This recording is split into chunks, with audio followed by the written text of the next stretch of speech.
आज एक बहुत महत्वपूर्ण विषय लेकर हम सब आपके बीच में उपस्थित हैं। हम सबको मालूम है कि हरियाणा आज भीषण बिजली कटौती के दौर से गुजर रहा है। पूरे प्रदेश को असहनीय गर्मी ने झुलसा के रख रखा है। लोग 12-12 घंटे के बिजली कटों से तड़प रहे हैं, परेशान हैं। खेती जो है वो पूरी तरह से एक तरह से खेती पर तालाबंदी है। खेती सूखे की जकड़ में है और उद्योग धंधे जो हैं वो सारे ठप पड़े हैं। अंबाला, यमुनानगर, कुंडली, मानेसर, गुड़गांवा, फरीदाबाद, आए दिन आपके समाचार पत्र और टेलीविजन चैनल दिखा रहे हैं कि किस प्रकार से उद्योग ठप पड़े हैं या करा रहे हैं। कारण यह है कि भयंकर बिजली संकट ने प्रदेश को अपनी गिरफ्त में ले रखा है। मई महीने में, अप्रैल तो अब लगभग खत्म हो गया, 9500 मेगावाट बिजली की आवश्यकता है। जून, जुलाई, अगस्त और सितंबर में, ये मैं नहीं कह रहा, हरियाणा पावर परचेज सेंटर और बिजली कंपनियों का अनुमान है कि 12,000 मेगावाट बिजली की जरूरत होगी। पर हरियाणा में उपलब्ध कितनी है बिजली? हरियाणा में इस समय जो बिजली उपलब्ध है उसके मुताबिक 3,000 मेगावाट से 4,000 मेगावाट बिजली जरूरत से कम है। और यह बिजली कम क्यों है? केवल इसलिए यह पत्रकार वार्ता है। सच्चाई यह है कि खट्टर सरकार और जो प्राइवेट इलेक्ट्रिसिटी प्रोड्यूसर, निजी बिजली उत्पादक हैं, उनकी मिली भगत से, साठ गांठ से ये आर्टिफिशियल बिजली संकट पैदा हुआ है। इस साठ गांठ का भीषण गर्मी में परिणाम भुगत रहे हैं हरियाणवी, हरियाणा का किसान, गरीब, मजदूर, साधारण जनमानस और उद्योगपति। और सरकार के खजाने को सैकड़ों हजारों करोड़ रुपए का चूना लगाया जा रहा है। मैं तथ्यों के साथ अभी आपको प्रस्तुत करूंगा। यह बिजली संकट का कारण है कि हरियाणा को अडानी पावर मुद्रा से, गुजरात से, जो 1424 मेगावाट मिलने वाली बिजली है, 2021 से आज तक उसमें से कोई बिजली नहीं मिल पा रही। एक यूनिट बिजली भी नहीं मिलती। एक मेगावाट में 10 लाख यूनिट बिजली होती है लगभग। 1424 मेगावाट बिजली मिलनी चाहिए, तो 3,000 की आपकी डेफिशिएंसी है, 1,500 तो यहीं से नहीं मिल रही, तो आधी तो यहीं से कम हो गई। हरियाणा के लोग भुगत रहे हैं क्योंकि खट्टर सरकार की प्राइवेट इलेक्ट्रिसिटी प्रोड्यूसर से मिली भगत साफ है। हरियाणा के लोगों पर दोहरी मार पड़ रही है। पहली मार है कि जो सस्ती बिजली हरियाणा को मिलनी चाहिए वो मिल नहीं रही, और दूसरी मार है कि उस सस्ती बिजली के एवज में 2 गुना, 3 गुना, 4 गुना दाम पर हरियाणा के सरकारी खजाने से सैकड़ों करोड़ रुपया खर्च करके बिजली खरीदनी पड़ रही है। यह सरकार के खजाने को चूना लगाए जाने वाला नए किस्म का खट्टर क्रोनी कैपिटलिज्म है। इसके बारे में कुछ एकाटे तथ्य हैं जो आपके समक्ष में रखूंगा और 4 सवाल सीधे। पहला, 24/11/2007 को कांग्रेस की सरकार में अडानी पावर ने 25 साल के लिए 1424 मेगावाट बिजली 2 रुपया 94 पैसे प्रति यूनिट या प्रति KWH जो बोलते हैं, उसे सप्लाई करने की एक कॉम्पिटिटिव बिड दी।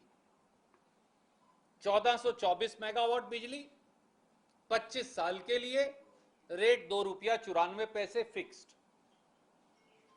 31 जुलाई 2008 को हरियाणा सरकार ने यह बिड स्वीकार कर ली और 7 अगस्त 2008 को हरियाणा की दोनों बिजली कंपनियों ने आधी आधी 712 यानी 1424 मेगावाट बिजली ₹2.94 पे खरीदने का पावर परचेज एग्रीमेंट साइन कर दिया, अडानी पावर ने और हरियाणा की कंपनियों ने।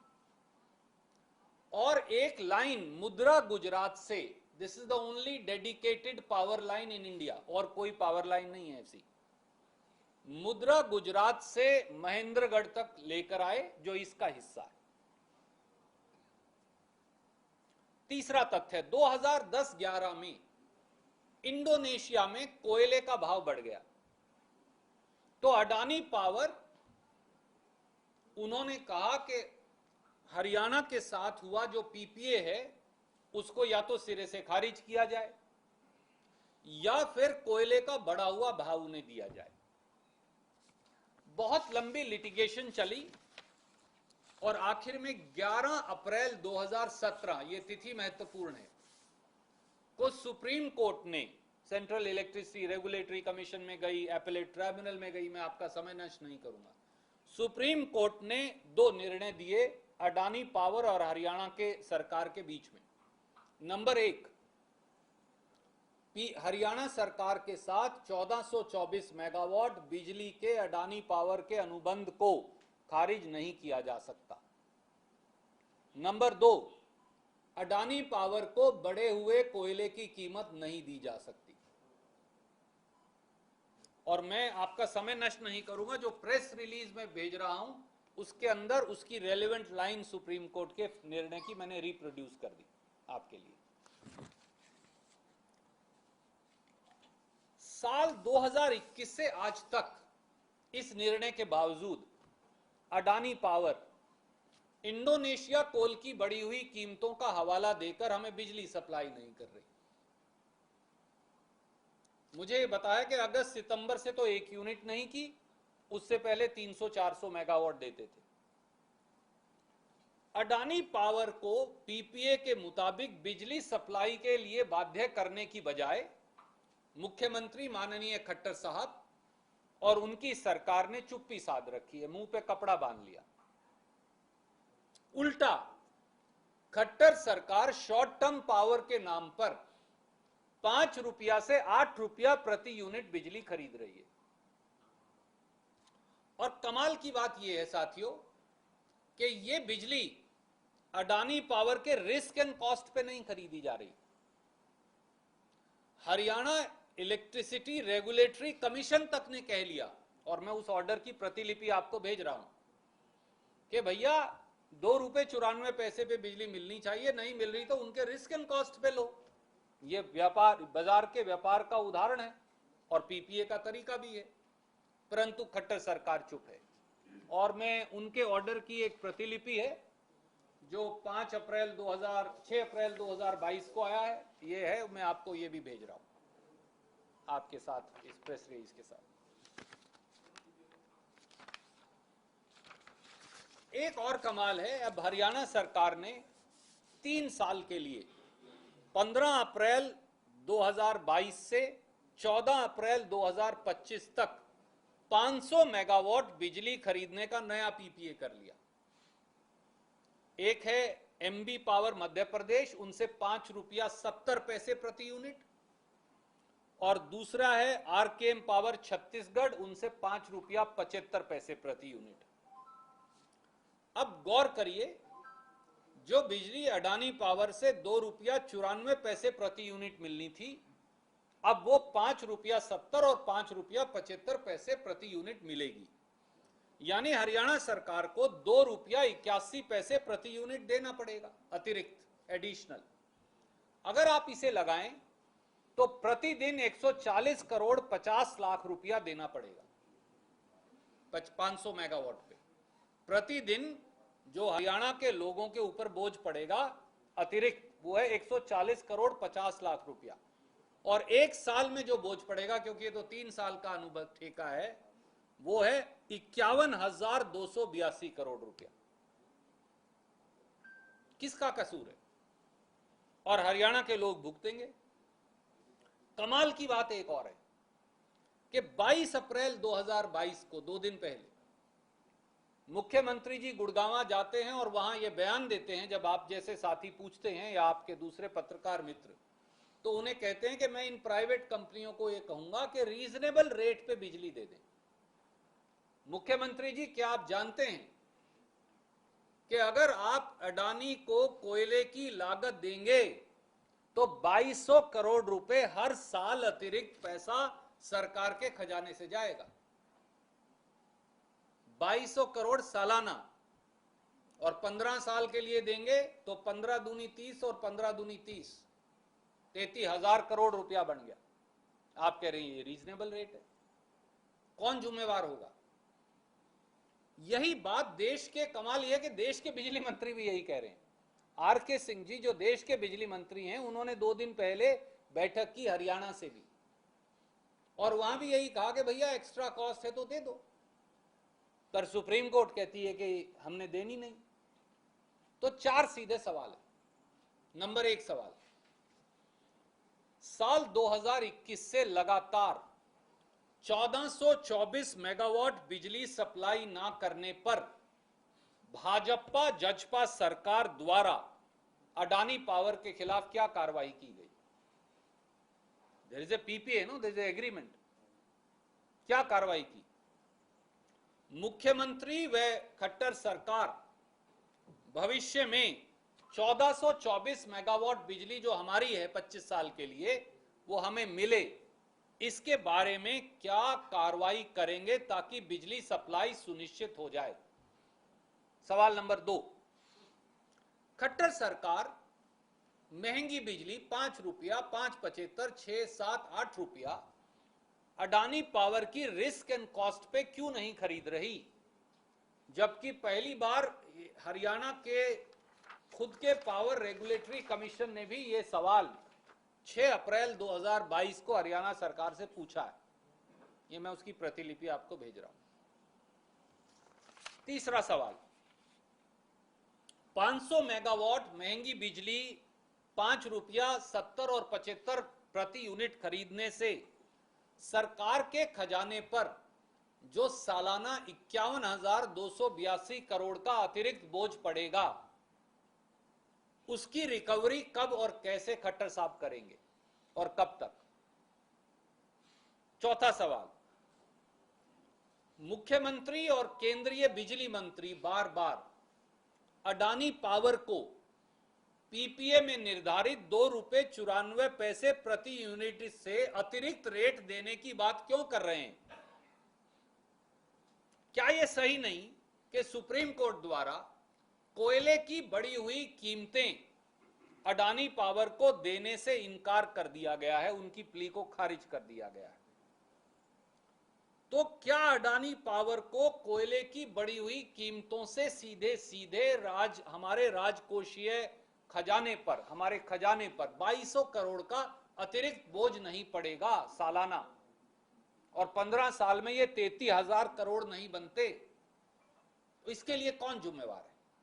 केवल ये सवाल है। कोई भी प्रश्न आप पूछना चाहें तो स्वागत है।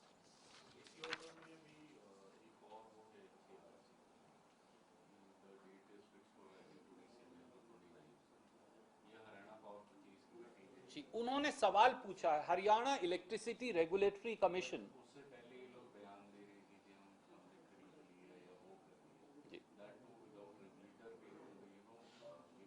ultimately any electricity, as you know, you are very well aware, any electricity purchased by the state has to go for approval to the regulator.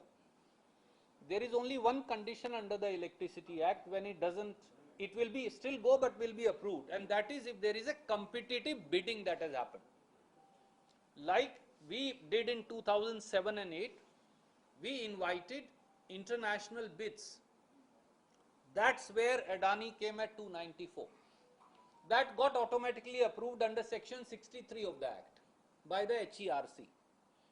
So it's only when by way of competitive bidding, then it's a virtual approval. But if not by way of competitive bidding, it still has to be approved by HERC. But my point is short. my point is very, very simple. Why is it that Khattar government has not forced enforcement of PPA for supply of 1424 megawatt at 2 rupees 94 paisa per unit? And why is it that the more expensive electricity is not being purchased at the risk and cost of Adani Power? And does it not have a financial implication of 51,281 crore only for 500 megawatt?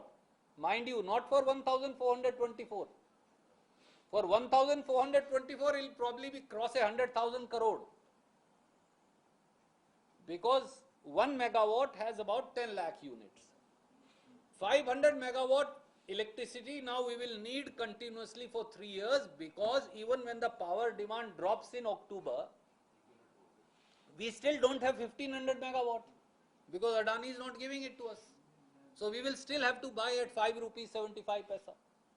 So it will still be a daily expense, additional expense of 140 crore 50 lakh rupees.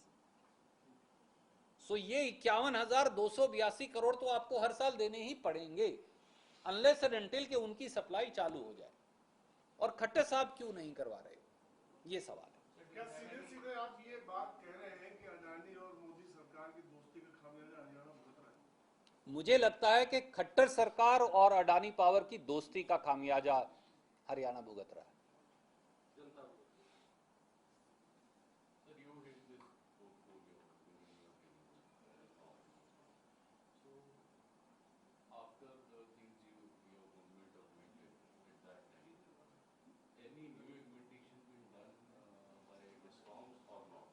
आठ साल में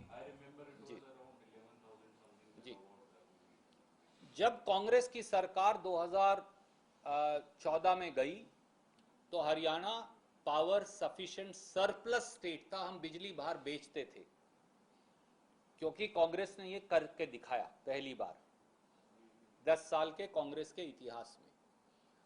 मेरा ये मानना था और मैंने उस समय कहा भी था कि हमारा स्टेट 2020 तक पावर सरप्लस रहेगा, क्योंकि कोविड आ गया और बिजली की मांग गिर गई तो वो 2021 तक चला गया, 1 साल और बढ़ गया। अब हरियाणा दोबारा पावर डेफिशिएंट स्टेट है। 8 साल में 8 यूनिट बिजली का उत्पादन भी खट्टर सरकार ने नहीं किया। 8 साल में 8 यूनिट नहीं जोड़े। तो आप घर की संपत्ति बेचकर या घर का पैसा इस्तेमाल करके बचत का कितने दिन घर चला सकते हैं? जो मोदी जी देश के साथ कर रहे हैं, 75 साल में जो प्रॉपर्टी बनाई वो बेच बेचकर और नया कर्जा ले लेकर देश चला रहे हैं।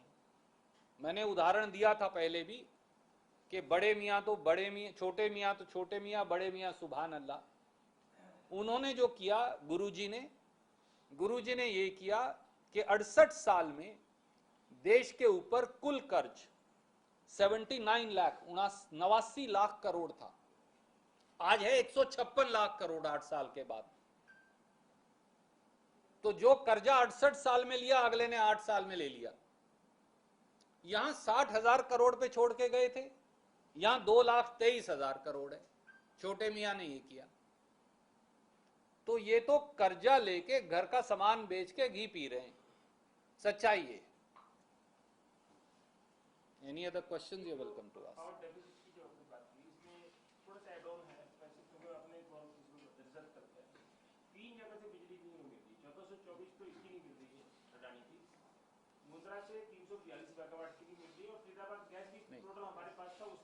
मैं आपको बताता हूँ क्योंकि मैं कॉम्प्लिकेट नहीं करना चाहता था, इसलिए मैंने जी आपका तो इशू था कि ये ज्यादा महंगी खरीद के दो तरीके से नुकसान हो रहा है, तो बिजली नहीं दे रहे और उसका पैसा ज्यादा दे रहे हैं। जी सोचता है पावर डेफिसिट के वो भी बजाय करके उन्होंने जो प्ली ली है 86 में कि 1424 नहीं मिलती, 342 मुद्रा से नहीं मिलती और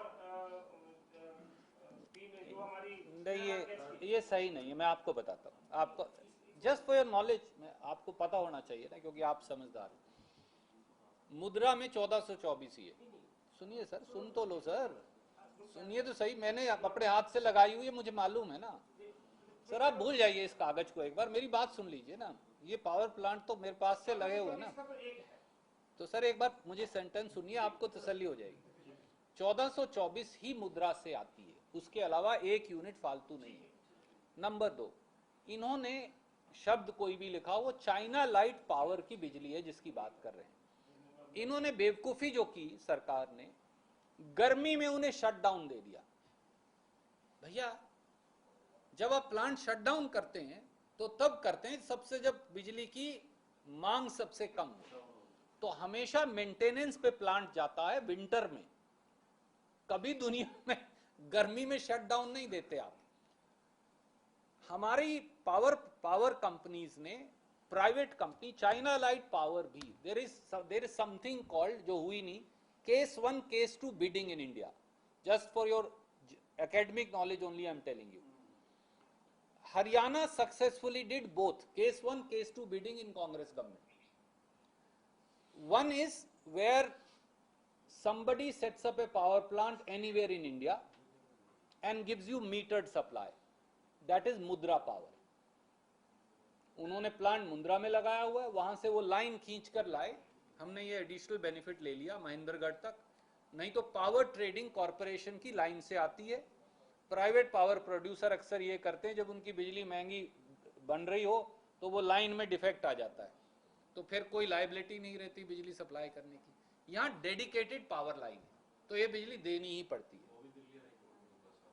एनीवे, ये तो डेडिकेटेड पावर लाइन है, महेंद्रगढ़ तक आती है, महेंद्रगढ़ से मीटर्ड सप्लाई लेते हैं। ये एक, this is one of the 2 cases. Second cases जहां आप जमीन देंगे, कोल लिंकेज देंगे, पानी देंगे, प्लांट आप नहीं लगाएंगे, ना आप चलाएंगे, ना आप कर्मचारी रखेंगे। That is a British company called China light power. Hindustan में एक ही फॉरेन कंपनी बिडिंग में आई थी, कोई फॉरेन कंपनी, किसी, मोदी जी ने भी बतौर मुख्यमंत्री कोशिश कर ली, कोई नहीं गया उनके यहाँ। सो एक ब्रिटिश कंपनी है चाइना लाइट पावर, जो झज्जर में जिन्होंने प्लांट लगा रखा है, वो 2 रुपए 99 पैसे का रेट हमारे को पड़ेगा, 299 पे है। इन्होंने उसके यूनिट्स को शट डाउन दे दिया क्योंकि हर प्लांट को मेंटेनेंस चाहिए, तो अब वो 300-400 मेगावाट जो आनी चाहिए वो बंद हो गई हमारी। तो ये तो मूर्खता उनकी है जो सत्ता में बैठे हैं। उन्हें बोलना चाहिए था भैया दिसंबर में लेना, पहले दे के रखते, या फिर सितंबर तक डेफर करते 2 महीने अगर हो सकता तो। तीसरा हमारा Rajiv Gandhi thermal power plant है, बहुत दिनों से इन्होंने उसे शट डाउन पे रखा है। ये इनकी मर्जी है, यमुनानगर को भी शट डाउन पे रखते हैं अक्सर, अगर आप देखेंगे तो जो यमुनानगर रहते हैं। ये प्लांट्स को शट डाउन पे नहीं रखना चाहिए, आपको इन्हें मिनिमल कैपेसिटी पे चलाना चाहिए ताकि चाहे खर्चा भी आए।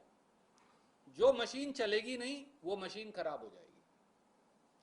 वो नेचुरली जब इन्होंने रीस्टार्ट की तो उसमें डिफेक्ट्स आ गए, वो रीस्टार्ट नहीं हो रही क्योंकि उसके पुर्जे ये इंपोर्ट नहीं कर पा रहे, वहां कोविड की वजह से 1/3 चाइना बंद पड़ा, तो इसलिए वो शंघाई पावर कॉर्पोरेशन का प्लांट है जहां तक मुझे याद आता है, क्योंकि मैं पावर मिनिस्टर था उससे पहले की बिडिंग हुई है, उससे पहले शुरू हो गया था।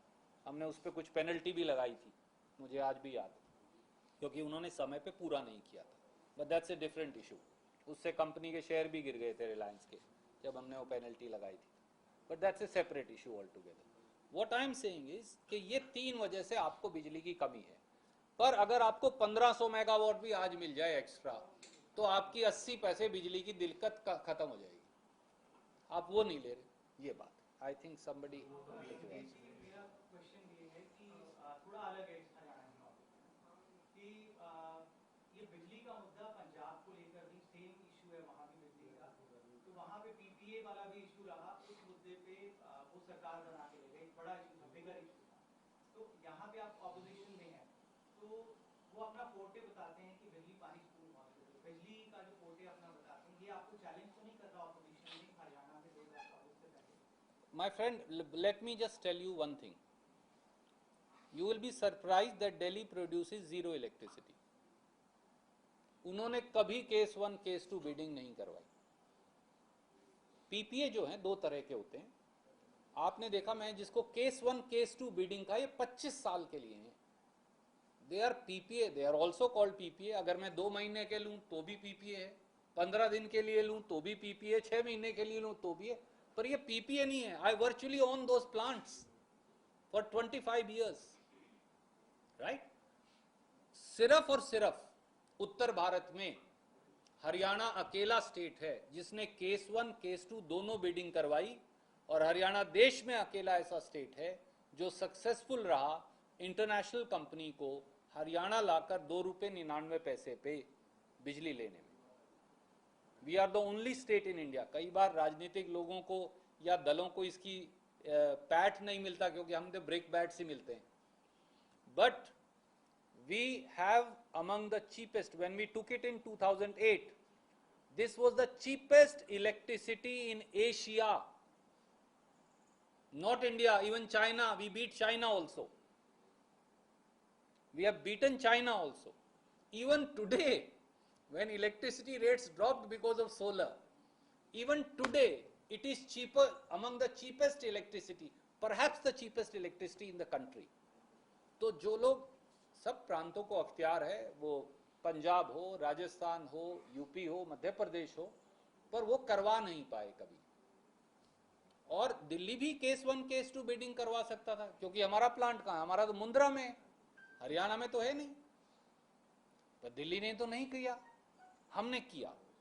इसीलिए यहां स्टेबिलिटी ऑफ इलेक्ट्रिसिटी है. आप जिस पीपीए की रेफर कर रहे हैं, let me clarify for you, वो पीपीए अकाली दल की सरकार ने किए थे. वो कंप्लीटली डिफेक्टिव पीपीए थे और स्टेट एक्सचेकर को नुकसान पहुंचाने वाले थे. मुझे कोई पीपीए बताइए जो 2 रुपये 94 और 2 रुपये 99 और जीएमआर की एक और इलेक्ट्रिसिटी है, मुझे नहीं पता अब आ रही है कि नहीं आ रही है, वो 2 रुपये जीएमआर, वो उड़ीसा से आती है, वो 289 पे है मेरी. So your electricity bouquet as we call it in Haryana is one of the best in the country. It's the finest. And that's why Khattar साहब has had a good run for 8 years. उनको शाबाशी मिली, हमें डंडे मिले, किया हमने था, पर चालू हमने कर दिया था सब कुछ. जल्दी जी, जो उत्तराखंड और हिमाचल जैसे राज्य हैं वहाँ बिजली सरप्लस नहीं है हमेशा, क्या कारण है कि वहाँ भी शॉर्टेज है? अब मैंने उनके स्टेट के बुकेज देखे नहीं, पर मैं आपको एक बात बता सकता हूं, कोई भी प्रांत चाहे, हरियाणा में सरकारें क्यों बदलती थी, यहां बड़े वरिष्ठ पत्रकार बैठे हैं, इसलिए कि बिजली गांव में हम दे नहीं पाते थे. दूध बिलोने के समय, डांगर जो नीरने का समय होता है, वो बच्चों के पढ़ने का समय, रोटी खाने का समय, कभी बिजली नहीं आती थी. हमने क्या किया, जो सब कुछ बदल गया. All I did, we sat down and I discussed, क्योंकि मैं खुद गांव से आता हूं, तो हमने पूछा ये कारण क्या है. कारण बड़ा सिंपल था और मैं आपको बता सकता हूं, हालांकि ये पत्रकार गोष्ठी का विषय नहीं,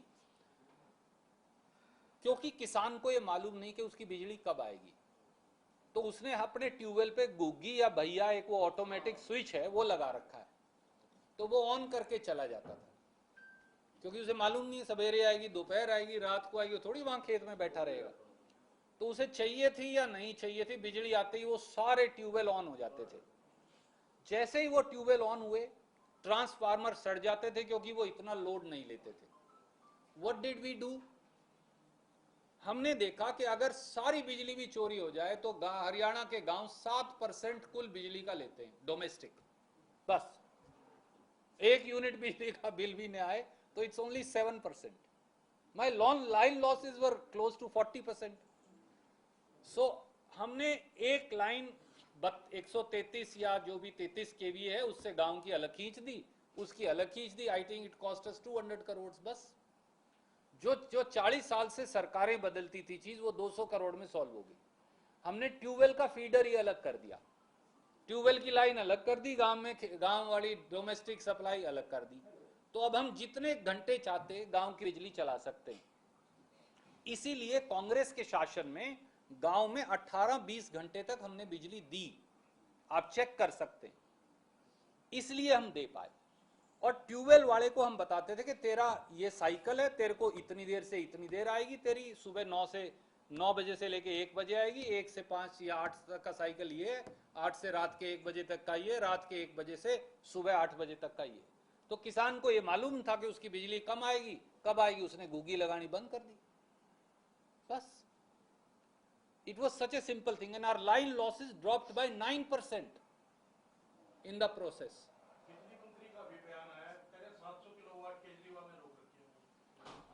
साहब वो कोई कहीं मेरे को लगता है किसी ट्रक में स्टोर होगी जो वहां बैरियर लगा रखे है, पता नहीं मुझे तो। बिजली ना ट्रकों में नहीं आती, बिजली लाइन से चलती है, ये पेरिशेबल कमोडिटी है। सुरजेवाला साहब ये पब्लिक नोटिस है 1424 में नहीं मिल रही है, जो इन्होंने प्ली की जो ऑफर्स हो रही है इसकी सुनवाई 27 अप्रैल को, इसमें क्या है 1424 तो अडानी नहीं दे रहा है और CGPL मुद्रा से 380 मेगावाट की दे रही है, वो अलग है। बिजली जो चलिए चलिए सर, चलिए चलते रहिए, आप चलते रहिए। फरीदाबाद गैस की 425 नहीं मिल रही, इसलिए शॉर्टेज हो और गई 500 मैंने 2 और बताया ना आपको, आप ये जो नहीं लिख रहे हैं इसमें। जो बता रहा था आपको कि इन्होंने प्ली लेके तीन जगह से बिजली नहीं मिल रही, बट सर अभी 2 जगह और से नहीं मिल रही, हाँ जो वो बता नहीं रहे हैं। वो अगले में डाल देंगे ना। वो आपका एक थर्मल पावर प्लांट, 1400 400 और ये आपका समाचार पत्र तो हर जगह, आप खेदड़ में जाके देख लीजिए प्लांट चल रहा है या नहीं चल रहा है, बस। एक प्लांट वो नहीं चल रहा, चाइना वाला आ गया। एक और मैं आपको आज बताता हूं, कृपया करके खट्टर साहब को बता दीजिएगा, मेरा अनुरोध है आपके माध्यम से, शायद सुन लें, हमारी कम सुनते हैं। हमने एक एडिशनल थर्मल लगाने के लिए यमुनानगर में कोल लिंकेज है, रेलवे लाइन है, जमीन है, ऑलरेडी सब कुछ लगाया है, 400-500 करोड़ रुपए का खर्चा आएगा। एक एडिशनल यूनिट लगाने के लिए मैंने environmental clearances, government clearances, GOI clearances, NGT clearances लेके छोड़ रखी है, जब चाहे लगा लें, 2 साल 1 साल में लग जाएगा। सर मैंने सारी क्लियरेंस लेके फॉर फ्यूचर, क्योंकि क्या होता है यमुना के बैंक पे अब नहीं मिल सकती क्लियरेंस, मुझे ये मालूम था, इसलिए I moved A file, went personally, got all clearances done. Plant मैं कभी लगाऊं, हरियाणा सरकार की मर्जी है, कभी भी आप प्लांट लगाओ, पर आप लगा सकते हैं वहां। तो खट्टर साहब चाहें तो कल लगा सकते हैं, 1 साल में पूरा हो जाएगा। कोल लिंकेज है, लाइन है, इवैक्यूएशन लाइन है, सब कुछ पूरा नेटवर्क लगा पड़ा है, जमीन भी है, कुछ एक्वायर नहीं करनी, 1 रुपया खर्च नहीं करना, सिर्फ वो इरेक्शन करना। तो वो चाहे तो कल लगा सकते हैं।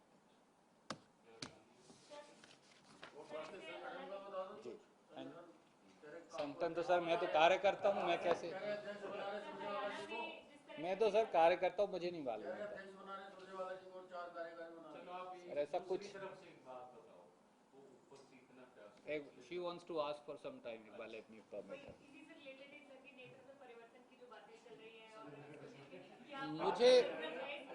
मैं पार्टी का एक कार्यकर्ता हूं और मेरा निर्णय, इस बात का निर्णय करने में कि कौन अध्यक्ष होगा या नहीं होगा, कौन विधायक दल का नेता होगा या नहीं होगा, या मौजूदा परिस्थिति बनी रहेगी, इसके बारे में न मुझे जानकारी है, ना मैं अधिकृत हूं, तो इसलिए मैं इस बारे में ना टिप्पणी कर पाऊंगा, ना आपको कुछ इस बारे में कोई ज्ञान दे पाऊंगा। चलो दूसरी तरफ से पूछते हैं आप कांग्रेस के जितने भी वर्कर हैं चुपचाप घर बैठ गए कि पता नहीं क्या होगा, और इधर कांग्रेस की मेंबरशिप ड्राइव सुना है तो ऐसे माहौल के अंदर सब पूर्ण हो गई, अब तो वो पूर्ण हो गए, लेकिन पूर्ण हो गई। आपका वर्कर फ्रस्ट्रेट होकर घर बैठा हुआ, और ऐसे माहौल के अंदर आप कैसे, तो आपका वर्कर, देखिए कांग्रेस के कार्यकर्ता के तौर पे मैं भी चिंतित हूं कि भ्रम की स्थिति नहीं रहनी चाहिए। स्थिति मैं उससे जोड़ रहा हूं खुद को उन सारे कार्यकर्ताओं से कि भ्रम की स्थिति संगठन के प्रतिकूल है, संगठन की सेहत के, इसलिए भ्रम की स्थिति नहीं रहनी चाहिए। मुझे विश्वास है कि श्रीमती सोनिया गांधी जी बहुत जल्द ये स्थिति स्पष्ट कर देंगी। It's only a matter of may be few days. 15 दिन से ज्यादा नहीं। देखिए मैं नहीं कह सकता, वो तो श्री विवेक बंसल कह सकते हैं।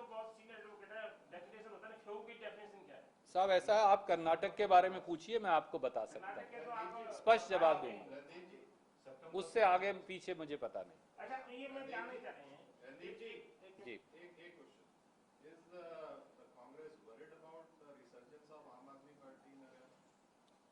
every political party needs to act according to me on 3 principles. A, strengthening its own ideology, building its own organization, propagating its own idea. And if you are confident about these three, then you need not be worried about other things. If you are not confident about any one of these three, then you should be worried. So I think first we need to look within, then look outside. भ्रम की स्थिति की आपने बात की, भ्रम की स्थिति क्या पंजाब में रही, उस वजह से ये ऐसे नतीजे आए? देखिए, मैं पंजाब पर कोई टिप्पणी नहीं करूंगा, क्योंकि मैं पंजाब का प्रभारी नहीं रहा, इसलिए मुझे मालूम है। सर एक और जहां बिजली संकट को लेकर के हम चर्चा कर रहे हैं, आम आदमी पार्टी कह रही है 300 यूनिट हम फ्री देंगे आपको 1 जुलाई से, किस तरीके से? आदरणीय मित्र, पर आदरणीय मित्र, देखिए, आप फ्री देंगे नहीं देंगे कैसे? 300 यूनिट तो पंजाब में कांग्रेस की सरकार फ्री करके गई थी,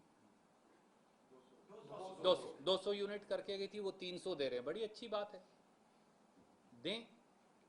अब वो कैसे देंगे ये तो भगवंत मान जी बताएंगे, मेरी तो जिम्मेवारी नहीं है ये बताने की, क्योंकि मुख्यमंत्री तो वो हैं। सवाल अच्छा है पर गलत आदमी से पूछ रहे हैं। सवाल एक और है कि ये जो पंजाब पुलिस दिल्ली गई है, अलका लांबा को नोटिस देने गए हैं और 26 तारीख जो है मुकर्रर की गई है कि उन्हें आना है, यहाँ पे आना है, उसको लेकर के क्या है? देखिए, पहली बात तो अलका लांबा जी पर, जो कांग्रेस की हमारी एक प्रवक्ता हैं, सहयोगी हैं, उनके खिलाफ कोई एफआईआर दर्ज नहीं। मैंने रूपनगर पुलिस स्टेशन की वो एफआईआर देखी है, कहेंगे तो मैं आपको भेज दूंगा। ऐसे में किसी महिला के घर 20 पुलिस वाले भेजना क्या उचित है? क्या नैतिक मापदंड पर खरा उतरता है?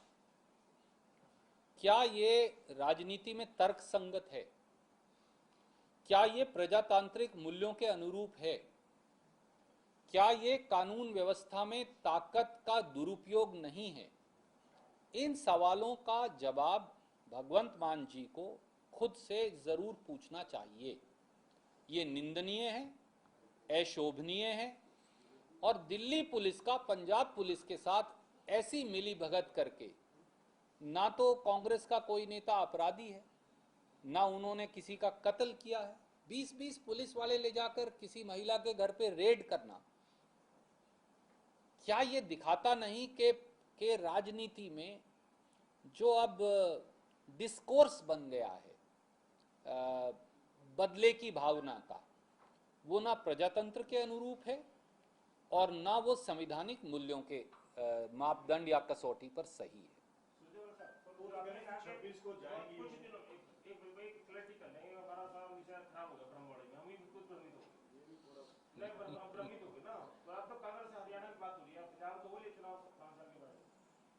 आपने जो कहा कि भ्रम की स्थिति है, भ्रम की स्थिति नहीं रहनी चाहिए और शायद बहुत रहेगी भी नहीं, बहुत जल्दी आपने कहा कि हो जाए। ये भ्रम की स्थिति है क्या? जो आपका सवाल था, मेरा सवाल तो ये है कि क्या आपने मुझसे ये सवाल पूछा कि क्या पीसीसी प्रेसिडेंट और सीएलपी लीडर बदलेंगे, तो मैंने कहा मुझे मालूम नहीं।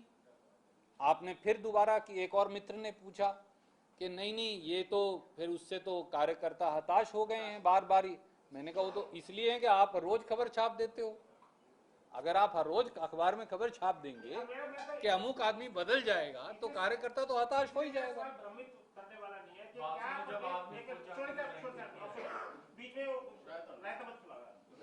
क्या प्रदेश कांग्रेस अध्यक्ष पद पे नई नियुक्ति कुछ दिनों में होगी? मुझे नहीं मालूम। तो कुछ दिनों में भ्रमित क्या? मैंने इसीलिए आपको कहा मेरे को इस बात की जानकारी नहीं, क्योंकि ये मेरे अधिकार क्षेत्र में नहीं आता। मैं आपको श्री विवेक बंसल प्रभारी हरियाणा की ओर भेजकर कहूंगा कि ये सवाल का जवाब उनसे पूछा जाए। स्टेटमेंट होगी कि कुछ दिनों में भ्रमित की स्थिति खत्म हो जाएगी, क्योंकि पत्रकार मित्र लगातार लिख रहे हैं। अब मुझे नहीं पता आपकी सोर्सेस क्या हैं। नहीं, इसका मतलब ये है कि हमको ऐसे नेता से पूछते हैं राष्ट्रीय जो प्रवक्ता जनरल है, सेक्रेटरी जो हैं, जनरल सेक्रेटरी हैं। जो पूरी पार्टी के प्रवक्ता हर विषय पे बोलते हैं, कितना बोलना है वो आपने बोलना है। देखिए, और जो प्रदेश के जो अखिल भारतीय राष्ट्रीय कांग्रेस के अध्यक्ष रहे हैं उनके, और जो अध्यक्ष गुजर रहे हैं उनके बहुत सारे मामलों में रणनीतिकार भी हैं। आप पीके तो अलग हुए, आप भी हैं। हम इसलिए अब आपने मुझे तो बर्खास्त कर ही दिया है, तो अब बताओ मेरे से क्यों पूछ रहे हैं। इसलिए हरियाणा के बारे में जानना चाह रहे हैं कि हरियाणा में क्या प्रदेश कांग्रेस अध्यक्ष पे कोई जल्द फैसला होगा? मैं इस पर टिप्पणी करने में सक्षम नहीं, क्योंकि जब संगठन का मामला आता है तो संगठन के जो प्रभारी हैं प्रदेश के, केवल वो इस पर उत्तर दे सकते हैं। मुझसे आप किसी प्रांत का भी पूछेंगे कर्नाटक को छोड़कर, तो मैं हमेशा ये बोलूंगा कि अमुक महासचिव या अमुक प्रभारी जो हैं वो जवाब देंगे इस सवाल। सर एक सवाल है, कल नवजोत सिंह सिद्धू ने भगवंत मान की तारीफ की, इसको किस तरह देखते हैं? ये एक दिन और आपसे चर्चा करेंगे इसमें। मैं भी तो आपकी तारीफ करता हूँ। क्या प्रदेश में